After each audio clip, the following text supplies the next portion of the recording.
Welcome to the Nature Here TV show. We have a very exciting interview today with Jon Young, a lifelong birder, master tracker, naturalist, storyteller, and mentor. Jon developed the 8 Shields Cultural Mentoring System, a model that has influenced more than 100 nature programs and communities in the U.S., Canada, and in Europe. He is also the creator of the Shikari method for data collection, which is used by the U.S. Fish and Wildlife Service. He is married with 6 children and lives in Santa Cruz, California. Jon Young is on the leading edge of animal tracking and understanding bird language. He has been exploring animal communication for 35 years and was mentored by the famous tracker Tom Brown Jr., as well as tribal elders in Africa. In this interview, he introduces us to the basic tools necessary to begin understanding the language of common songbirds, like the robin and the song sparrow that is hanging out in our backyard every day. And he also has a special message for our Portland community. This interview took place at Kelly Point Park. Please enjoy our show with Jon Young.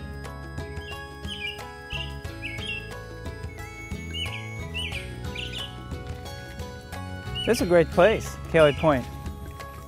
What are the birds telling us about our environment these days? You know, I think there's layers to that, of course. I mean, in really healthy ecosystems, there's a lot of diversity. And lots of diversity means lots of birds and lots of opportunity for bird language. And the other layer is when we start tuning into bird language and we start to understand these relationships around us, we begin to develop a sense of interdependence with life around us. And then that conservation ethic emerges. So I think, you know, the birds are not only harbingers of what's happening in nature, they're also, they have the key to open our heart so that we care about nature. So I think, you know, bird language is a great tool to build that relationship. And I think the birds have always been messengers to us since the beginning of time, I'm sure. They've always brought messages to us about the safety of the land around us.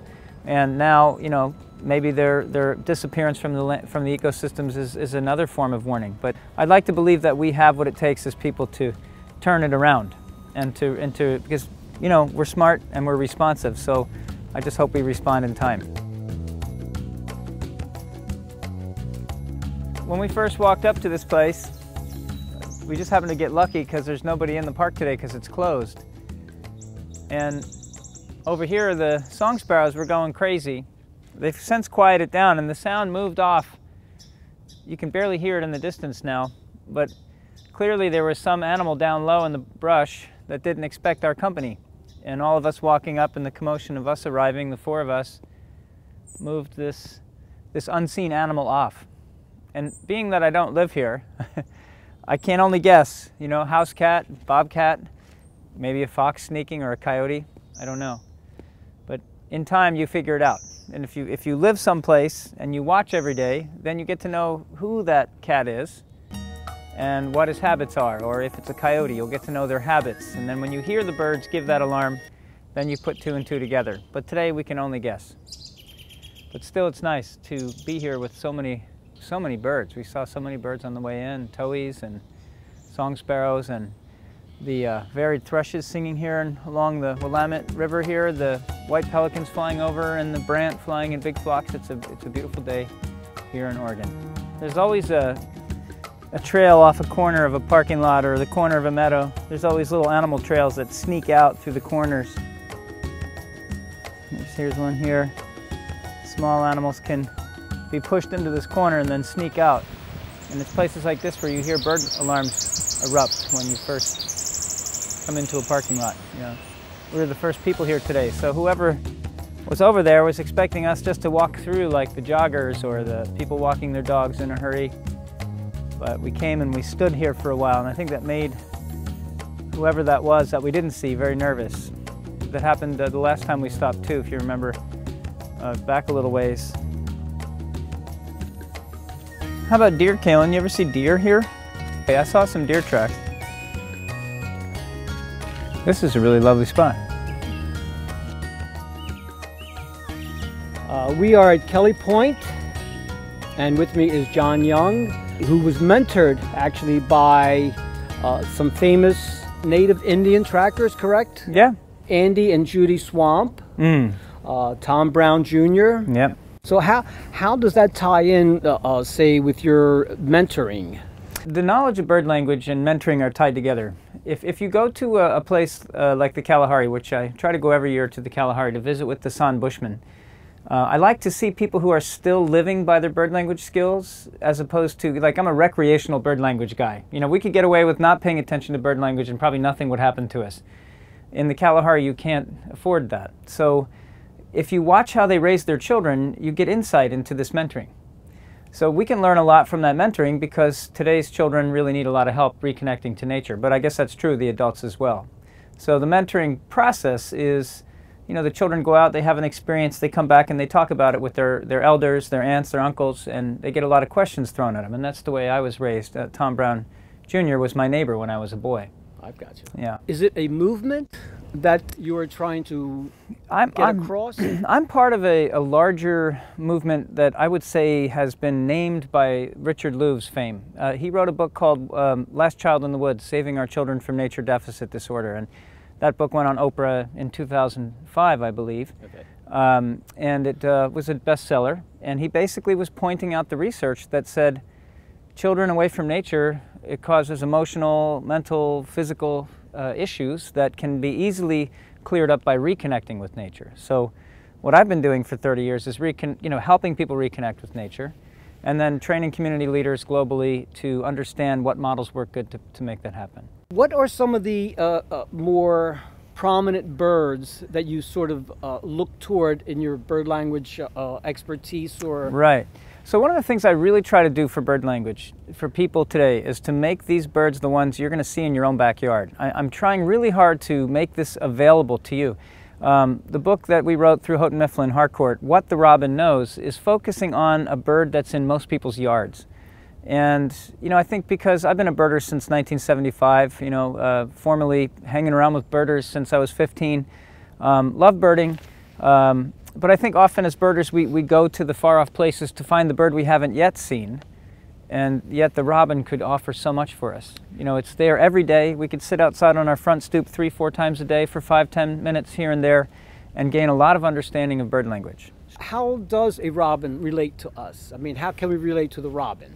Well, the thing about bird language is that it helps you to understand that you're not separate from nature. I think a lot of people think, well, nature's over here, I'm a person, that's nature, and so I'll go for a walk in the park, I'll stay on the trail, and nature will be nature and I'll be me.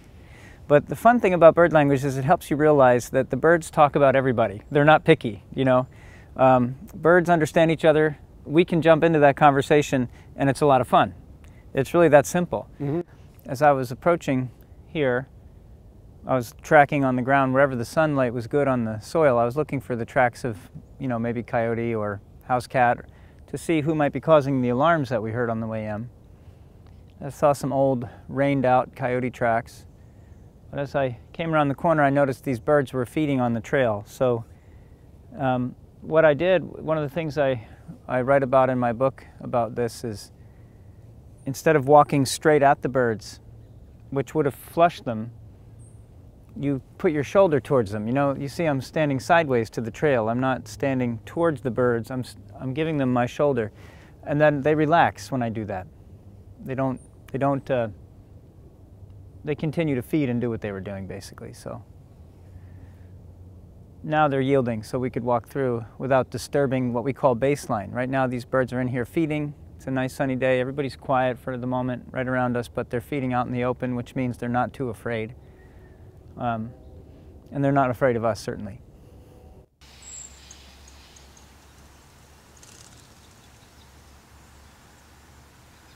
Are there any tips that you could give us? Sure. The first tip is, don't go picking some place to learn bird language that you have to get in the car to drive to.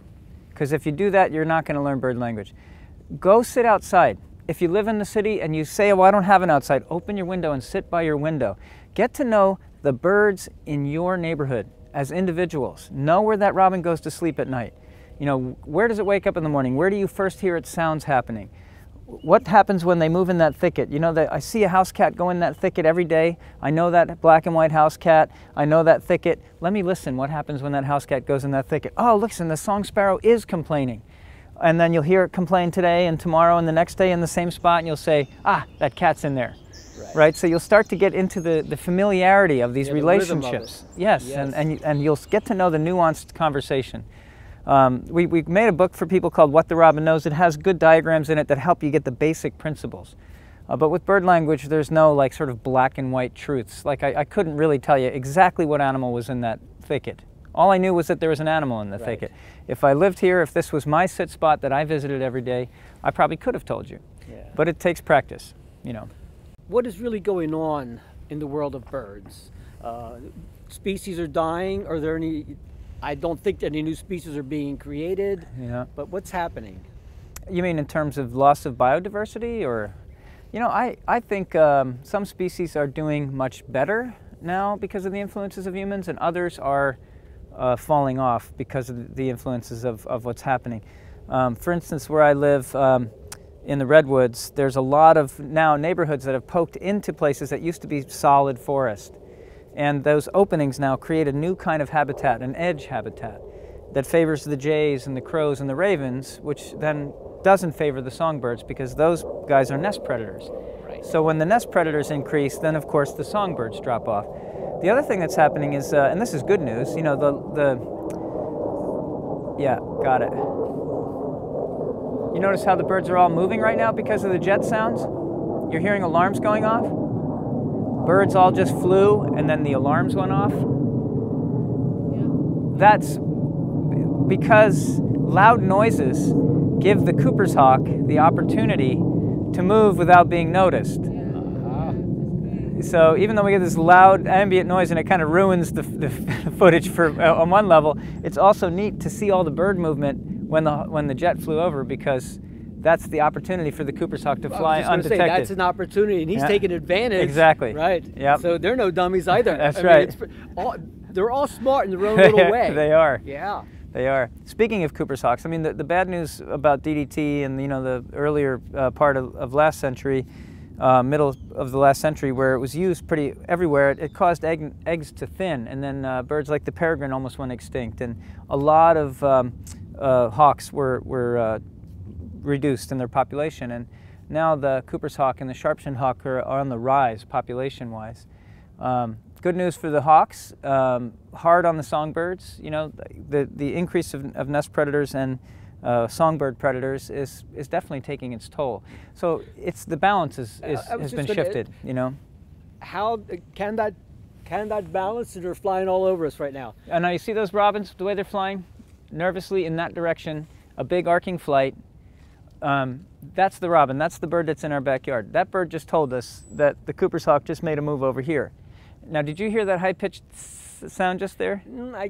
It escaped me. I'm sorry. Maybe it made it into one of our mics, but this little high-pitched sound over there is the sound reserved especially for when an accipiter is in flight. So if a Cooper's hawk or a sharp-shinned hawk moves and a bird sees it at the last second, it'll let out this very, very high-pitched ventriloquial sound. And that indicates that, oh, there it is again. So that bird is, you know, there's some hawk moving this way, and it caused the robins to go up and that way. Yeah. Now that little sound you're talking about, that's more for, is that a defense mechanism? It's a warning, a last-minute warning. Yeah, telling the locals, hey, he got in without us noticing. And of course, it was the jet that allowed him to do that, right? Because if you were paying attention, the birds were flying this way when the jet came over, so they were all moving this way to get out of the way of something approaching, not just the jet, but what was following it. And then it moved around over here at some point, which is, interesting. You know, yeah. It's so great, isn't it? Yeah, it is. I mean, I would not even take notice of it. Yeah, but doesn't it just change your relationship with the landscape here? It's like, now I want to pay attention, right? Yeah, just that mentioning does. It really does. It is pretty amazing. Yeah, makes it so much more interesting. I mean, it's not that nature is always interesting, right? But you can just add this other dimension, this other level of appreciation of what's going on, which, you know, you may have seen me earlier. I was looking for footprints because, you know, sometimes we can use the footprints to figure out who the alarms are going for in the thicket, right? You know, you see tracks of some places. I see these trails going through the forest, and I know this is where a bear is moving through. And then a little later on, I'll hear alarms that tell me that a bear is actually on that trail moving. So the tracks and sign teach you how the animals use the landscape, and then the bird language tells you what's happening when it's really live, you know. Those alarms, are they the same for different species of birds, or are they basically the same? There are universal principles that go from continent to continent so far. I haven't been to Australia or New Zealand, so I can't say with 100% certainty that this moves there, but I would be really surprised if it didn't. Because in Africa, in Europe, in North America, in Mexico, in the Hawaiian Islands, I've seen these principles again and again and again. Recognizing the shapes of the bird behavior, the overall kind of body language and soundscape is similar. You know, it's like a universal language. You don't even have to know the name of the bird to know that it's alarmed. Right. Right. And speaking of the human species, that's one of those lost arts of passing down, just talking, sitting. Yes. It's amazing. Yeah, it's coming back though. We're bringing it think? back. Oh yeah, that's the movement we're talking about. It's like what used to work for our grandparents still works for us, and we can bring these things back in.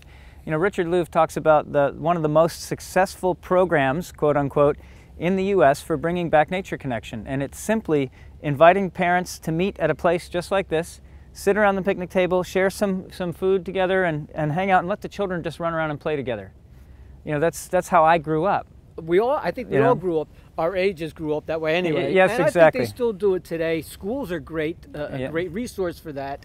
And I think also neighborhoods themselves, if they would just knock on each other's door. Right, and that's just the say, hard part. Hi, neighbor. Yeah, yeah, that's amazing. And you're trying to help with that. Yes, what I'm doing right now is I'm working with various conservation organizations and environmental education organizations, working with National Audubon Society, and developing a model that we could bring to neighborhoods essentially and say, let's form a bird language club. We call it Bird Language Leaders. Let's go out, let's sit, let's come back and talk about it, and just use that simple shared community space to share stories with each other, map a little bit, you know, try and say, hey, I heard that sound over here at 8 o'clock, and at 8:15 I heard it over here, and someone says, well, I saw the weasel right then. Oh, that must have been a weasel alarm, you know, that kind of stuff. And so 3-4 people can do it, or 50 people can do it, but they basically take different spots on the landscape, share the view of the same landscape, and then talk about it afterwards. It's a lot of fun, and people have such a blast telling their stories. There's a total Cooper's hawk alarm going on right now, and the robins have all just moved wholesale this way. Did you see them all take off? No, my back is to the mic. Yeah, well then you can hear the alarms going off over this side, and then they all flew over us and took off that way. Here we go. Over your shoulder, I could hear it. Yeah. So it won't be long. We might get a glimpse of that Cooper's hawk just hooking around over here, which would be fun, because we've got an early warning. The birds are telling us where he's coming from, which is over here. And maybe I should say where she could be coming from, because it could be a female too. Sometimes the male and female will hunt together, which is fun. In talking about neighbors getting together and everything and sharing stories, what is your favorite story? I mean, which one do you like to tell most that's significant for you and it would be a great benefit to others? Okay, so I have to say right off, I have my favorite international stories, which I reserve for certain audiences. Oh, great. But if I'm talking to a neighbor, I'm not going to tell them an international story because I want them to relate. So my favorite stories in my neighborhood are always stories from my neighborhood, because that way I can keep my neighbors involved in the story. They can feel like they're part of it. So I just told you about the Cooper's hawk. That's my favorite story in my neighborhood, because it's, you know, there's an instinct that we have. I call it the guild instinct. Birds and humans form a guild. Songbirds and people move around together all over the world, and they befriend certain species, like humans in America with the robin. There's a relationship with the robin. In Europe, it's the blackbird or the robin redbreast. So if you tell a story about our friend, the robin, being in grave danger, the neighbor gets like this. You know, the body language changes. Oh, tell me. You know, so my neighbor up the street, she says, well, what happened with the robin? I said, well, they were so nervous because I saw them flying up. They were very worried. She said, what were they worried about? I said, well, they're worried about that Cooper's hawk. She's like, what's a Cooper's hawk? You know, she lived there for 18 years, and she didn't know that this bird was sneaking back and forth between my yard and her yard. So now, whenever I see her, she wants to tell me about the Cooper's hawk. She wants to tell me about the robin. So these are my favorite stories, even though they're not grandiose. I mean, I can tell you great stories with leopards and great stories with lions, and bird language tell me where the wolves are hiding, and you know, there's all kinds of fun stories like that. Right. But I love those stories that get my neighbors in the conversation, you know. So now when I walk down the street, they're talking to me about bird language, which, what could be better, Yeah, right? exactly. It's so fun. That builds a nice bond, a nice friendship. Absolutely does. Yeah. And my children benefit. There you go. Yeah. There you go. Yeah. So then we had a question about a little bird told me. Ah, what did that little bird tell you? You know, my great aunt is from Poland. She was born in Poland, and my grandmother, her younger sister, was the first one born in the U.S. Mm-hmm. And my great aunt grew up.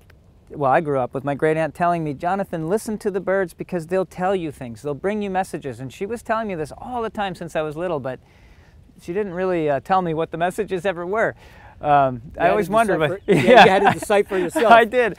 I had to meet Tom Brown when I was 10 in order to actually learn what the little bird told me. What did the little bird tell me? Forget it. I can write a book. I've written a book about it. There's so much that the little bird has told me. And they're always telling me things now.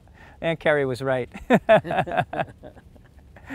Okay. I'll keep my eye out for that Cooper's hawk. It never showed up.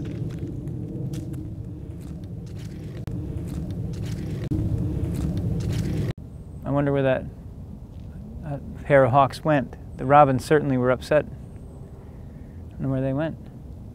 We never got to see how the story ended. No. I guess out here the story doesn't really end. It just has a sundowner. They get a rest, that's all. There's the robin out there in the field. There's a whole little group of them out there feeding. They're not worried right now. The hawk is obviously not on the scene anymore, but there's alarms going off over here that we should watch out in that direction and see what we see. You basically continue to say, you know, there are warnings and stuff. Right. Well, you can tell the difference. When you hear 2 or 3 species getting in on it all at once, so remember earlier we had the towhee, we had the wren, we had the song sparrow, and they were all alarming at the same time. When 3 species go off at once, you know it's an alarm. Right. If just one species, like 2 song sparrows, are making a bunch of noise, it could just be agitation between 2 male song sparrows. When we were walking in, we knew it was an alarm because we had song sparrow, towhee, and Bewick's wren. All 3 of them were giving alarms at the same time. You know for sure it's an alarm when you have 3 species gathered together, clumping together, making a bunch of noise and looking down, then you know it's an alarm. A song sparrow and a song sparrow and nobody else is alarmed. Robin is feeding and the song sparrows are yelling at each other. It's probably 2 males, you know, tussling, a little ego, a little pride. Yeah, so you can tell the difference between an alarm and what we would just call sort of contact calling. It's always contextual.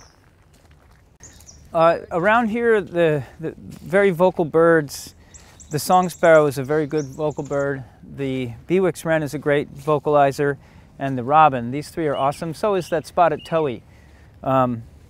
Behind us, I just heard the high-pitched alarm, that sound again, which tells us an accipiter's on the move. You know, it's funny. We noticed in the Presidio in San Francisco, joggers being followed by accipiters.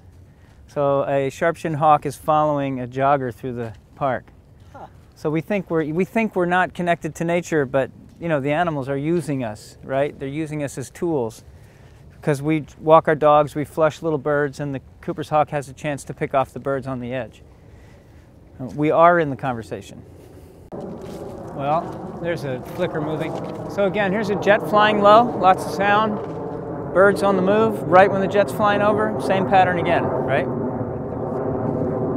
Did you see a bird? Oh, it just flew? Good. There's 160 scientific studies in our book, What the Robin Knows, that link to the bird language principles. There was one done specifically on chickadees by the University of Washington. It talks about the relationship of the number of Ds to what they're alarmed about. But they're not always alarmed.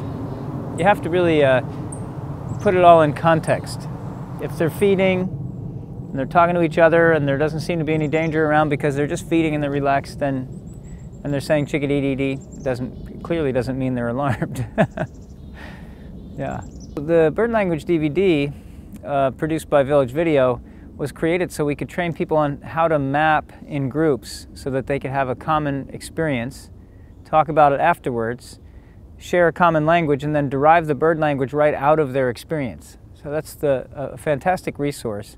There's a little bit on there about, what is bird language, how does it work. There's some nice animations that, show you bird language in action. So I think that's a helpful resource for people to get, and it'll help, for instance, if there was a club that wanted to form and there was 20, 30 people that wanted to get together once a month and do a sit and talk about it, it would be a great thing for them to sit around and watch that DVD together and learn. Now that's something to pay attention to. When it's loud and strong like that, you want to look in that direction and make sure you're not missing something. And then the book, What the Robin Knows, Dan Gardoki, the science editor, and myself wrote that. We've worked on that book probably 15 years. We did a lot of group sits, once a week, all year round, the same group of people, the same place, Point Reyes National Seashore, and we watched bird language patterns emerge. We developed language for it. We worked with children, we taught them. They gave us names for things, like one of the alarm sequences is called ditching because it reminds them of hiding from the headlights of cars and diving into the bushes. So, the book is lots of common sense, as Dr. Frank Gill said to me teasingly one day. He said, "No offense, John, this isn't exactly rocket science." But I like what he said after that. He says, "What troubles me is how could I have spent my entire career out in the field and not figured this stuff out?" And I think the reason we don't figure it out is because our culture doesn't support bird language knowledge anymore like it once did. But I think you'll find What the Robin Knows, How the Birds Reveal the Secrets of the Natural World to be a very handy book, an easy read, a good appendix in there that teaches you how to learn bird language, and lots of great resources recommended in there. The other thing that's beautiful about What the Robin Knows is that the sound recordings from Lang Elliott of Nature Sound Studios are absolutely exquisite. When I talk about a bird alarm, let's say the Bewick's wren is giving an alarm, then you can, in the iBird version of it, or the iBook version of it, I should say, you can push the button and hear the sound. And then you can get the recordings for free off the birdlanguage.com website, or from the whattherobinknows.com website. You can get the actual sounds we're talking about. People really like that feature. Free downloads. Before we actually do sign off, John, is there anything that you would like to tell the population here in Portland? Yeah, I want to say that I think the most important thing we can do is connect the children back to nature. And I want you to understand that connection doesn't happen the same way as education. When we connect, it's because of timelessness, not because we focus on a lesson. So remember that. They need adults to model connection in order for them to understand that connection matters. So where I see connection happening most effectively is where the adults get connected too. So please, for the children's sake, connect yourself. Bird language is a great place to start. Well, I think you're lucky in Portland. You have the Portland Metro Parks people, and they've been running bird language workshops right here in Portland for, gosh, since the 1990s. And they're very experienced. When I went out to the National Audubon Conference this past summer in the Columbia Gorge, it was volunteers from Portland who showed up and ran the mapping experiences. You have very experienced group leaders, so you can have a strong club here in Portland, and I would highly recommend that people check that out. Check out Portland Metro's calendar. And plus, you have places like this, Kelly Point, everywhere I go. And what's nice about Portland is that you've got song sparrows, you've got robins, you've got wrens, and they're year-round characters. They're here all the time, and they're always here, and juncos, and they're great birds for bird language. And you've got bears sneaking around, and you've got mountain lions and bobcats and coyotes. I mean, you're set. You can learn bird language quick in Portland.